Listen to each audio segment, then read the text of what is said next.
What's up, everybody? It's Brandon, and you're watching Glassworks YouTube channel. Today we're doing a little project. It's kind of a unexpected incident that occurred that we have to work on. Doing a transmission replacement in my son's truck. Anyway, we're doing a transmission in my son's truck. Let me show you what we got here so far. We got a 95 GMC 1500 extended cab. It's got the V8. He just got through last weekend. He did a 5/8 drop on it. Now, he'd been having some problems with this transmission. These 95s especially seem to be more notorious for it. Reverse and first gear not wanting to work right. They go out. They're on the same power band, or whatever you want to call it, clutch pack. So what we've done so far, we've already got started on it. We dropped the drive shaft right here. It's a two-piece shaft. I'll get underneath there and show you how you pull that, which of course you already should know how to take the universal joint piece off of the rear end.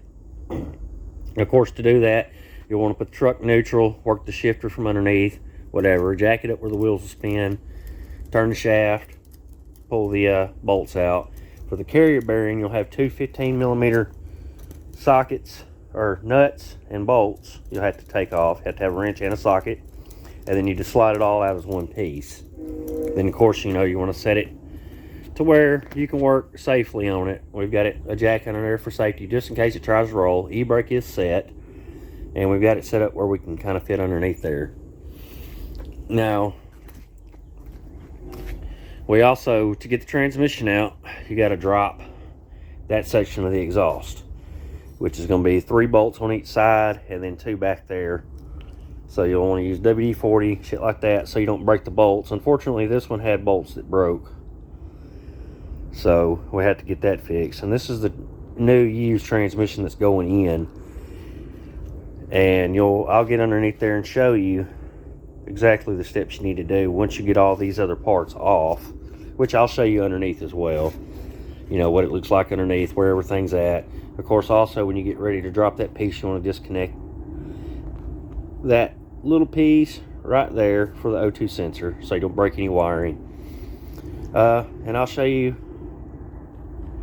how we get the transmission out, the steps you got to take to get the transmission loose, everything like that. And we'll kind of try to get caught up to where we're at now. So stay tuned with me, and we'll get underneath there and I'll show you what we got to do next. Alright, now we're underneath here.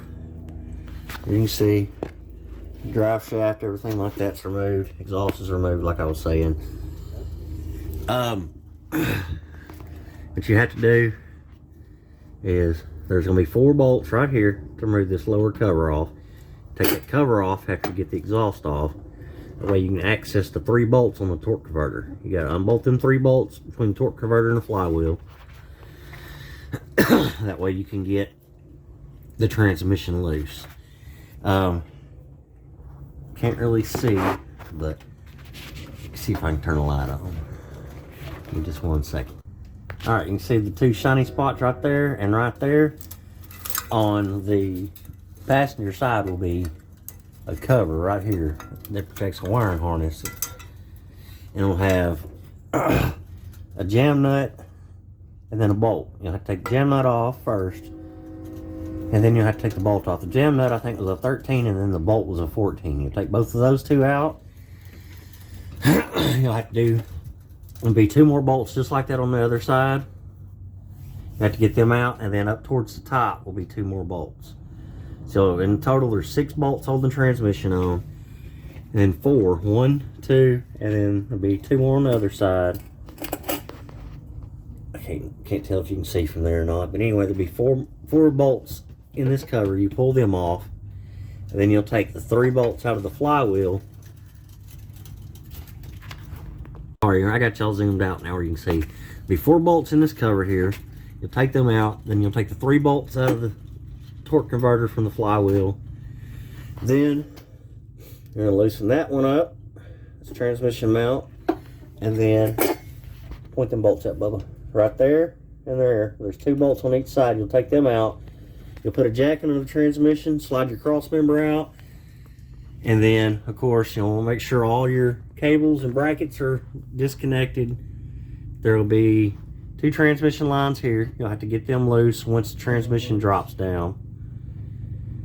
And then on the other side, of course, is going to be your shifter linkage, things like that. You'll pop all that loose and then lower it down. So we're going to get finished on this, and as we go, I'll get you some video and show you where we're at. Alright, now we're underneath here. I know it's kind of close, but I've got the cover off for the torque converter flywheel. But right here, there'll be a notch. You can put your pry bar in. On the other side, it'll be a 15mm bolt for the torque converter. Just pry against each other and pop that bolt off. And then I've already got two. You just spin the flywheel till you get to the last one. All right, I'm gonna get that out and I'll be back. All right, we got the cross member off the transmission here. It's a bolt here. Here, it's a nut on the top, a bolt on the bottom of the spacer. They're both 18s. And then the one right there on the transmission that you can see sticking down right there next to the jack. You'll take those out. We're gonna lower we lowered the transmission down, and we'll take them lines out, and then I'm gonna run a socket extension up here to the top to get the last two bolts out, and then we're gonna slide it out and we'll be done with this one. All right, let me finish this up and we'll get back with you. All right, these lines on the side of the transmission will have those two lines right there. They're gonna be 1/2" lines. If you've got an end wrench, it'll work better. We don't risk stripping those fittings out. But you can get it with a little precision. We got them out. Now I got to get one last bolt out at the very top, way up and back in there. And we'll be pulling this sucker out. So let me get in there where I can get some light where I can see, and I'll be back. Alright, we got the last two bolts out, the ones that are at the very top of the transmission. Now we're going to put another jack under here, and we're going to lower it down and pull it out. I've disconnected the shift linkage stuff right here. The little shifter, all you gotta do is pop it back with a flathead screwdriver, and then on this piece right here, you'll pull a little metal clip out, and you'll squeeze two tabs and pull it back. I'll get it out from under here and I'll show you what that looks like here in just a minute. We're gonna go ahead and get this out, and then I'll show you the rest of it, what we gotta pull off and what we gotta swap around, and get it back in the way, or get it back in. So this is the shift linkage cable. This line runs all the way up to your shifter. To disconnect it, of course, it'll be sitting right here on the back side of this. You'll just use a flathead screwdriver to pop it off the little nipple back there. And then right here, you'll use a flathead. You'll pull this little piece right here out.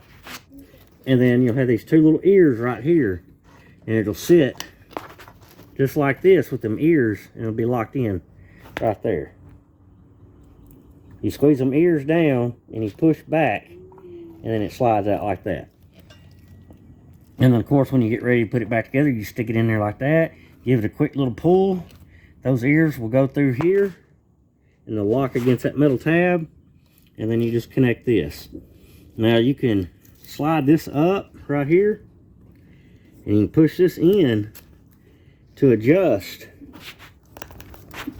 this piece right here. It's kind of hard to do it holding one-handed. But you see that piece is spring-loaded. That way you can adjust the throw of the shift. See, I'll do it one-handed. And you want to make it shorter, push it in like that, and it locks it in place. If you need to adjust it, slide it out. That way you can get your shifts in the right spot. That way your cable locks in right here, and this goes to where it needs to be. And then of course, you may have to do some adjustments on this to make sure your lever inside's lined up before you lock it in place. You want to make sure that you do have it locked in place where it doesn't just bounce like that, because when you go to shift, it's going to move back and forth. It's going to throw your shifting off. So when you get ready to lock it in place, you just do it like that, push it in. You'll get it where you want it. You'll lock it down, push that all the way in place to where this doesn't move anymore. See what I mean? Now it slides again. Lock it down, and then slide this little cover back down. And it'll keep that from popping out. That's all there is to that. Now we're gonna get this new transmission right here. We're gonna get it put in, and We're gonna go from there.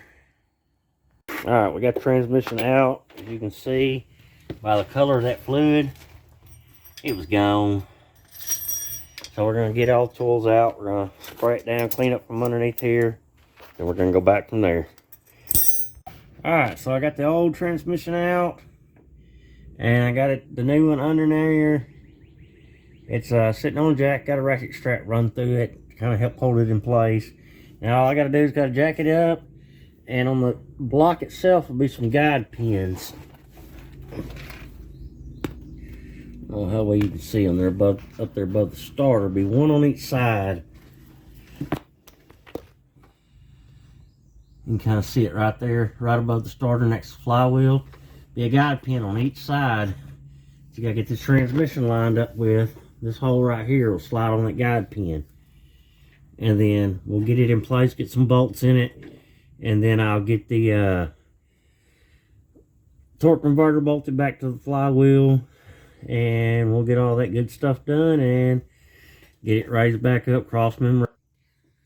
After we get all the lines hooked up, cross member on, and all the bolts in, of course, then we'll put the drive shaft back in and dipstick tube, of course, and we'll check the fluid levels and crank it up and check it out. So I'm gonna make the next step and then I'll be back with you. All right, we got the transmission back in. Now we're just gonna hook the cross member back up. We're gonna hook the drive shaft back up. And then the last thing we'll have to do is gonna be this cover right here, but we don't have the bolts for this cover. We'll have to get them. And then we gotta fix the exhaust manifolds. These bolts had never been off, and of course 5 out of the 6 broke right there at the header downpipe. I don't know where it's at under here right now. Anyway, you can't really see it, but 5 out of the 6 broke, so we gotta drill them out, and we're gonna put some new bolts in, and we're gonna be done with it, hopefully. All right, so as you can see, the truck's moved. We got the cross member back in under the transmission. All the lines are hooked up. Topped off the fluid that we lost. Hooked up the drive shaft. Cranked it up. Checked the shift linkage, everything like that.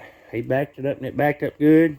Did you pull it forward and test it? Yeah, I'm still picking up tools. Okay, we're gonna get tools up, and then we're gonna down the road and back with it. See how it does. Alright, he's gonna do a test drive real quick. We're gonna see how it's doing.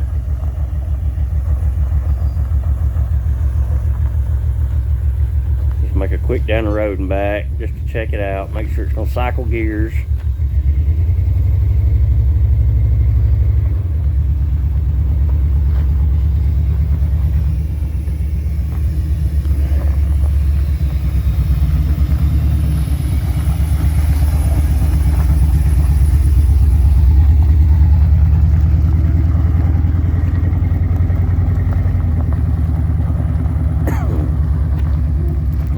Be back with you when he comes back.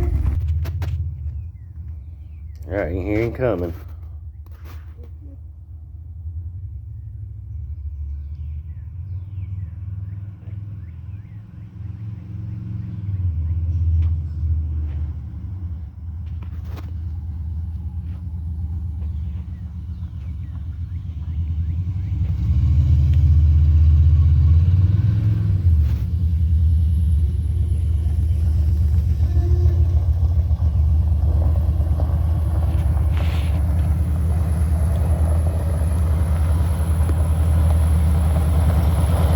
We're gonna see if it was a success.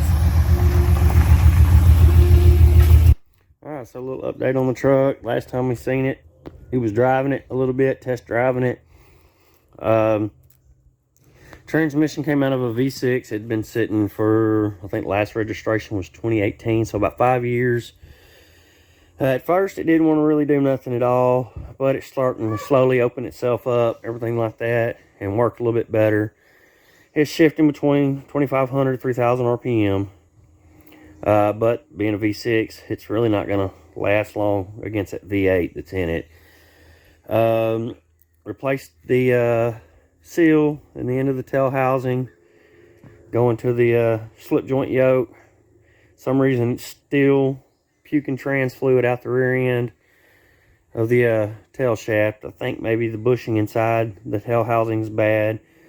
So we're going to take drive shaft out, take the tail housing off of this transmission, and take the tail housing off this original one here and swap them out and see how well it works. But for the time being, you know, that's pretty much it on the truck until we can get a new transmission found or rebuild, which we found a place to rebuild it $1,100, but kid only works part-time job, so he really can't afford it right now, and neither can I, unfortunately. But pretty much that's it for now. We'll do more updates on this video or on a new video as we go. Anyway, next time we get an update, we'll let you know. Alright, so like I was saying earlier, we're going to take these tail shaft off and look at the two. This is the one that was on the new transmission. Got a new bearing in it. Look inside, it's all chipped and broke, cracked all the way back. And this bushing right here is loose. Matter of fact, so loose it just fell out. It's not broke, but it's so loose it fell completely out. It's not supposed to be like that. That bushing is wore smooth out. Now, yeah, we got an old seal right here. It'll work. But that bushing is in place where it's supposed to be, and you ain't getting it out. So we're gonna put this shaft back on and go on back about getting it together.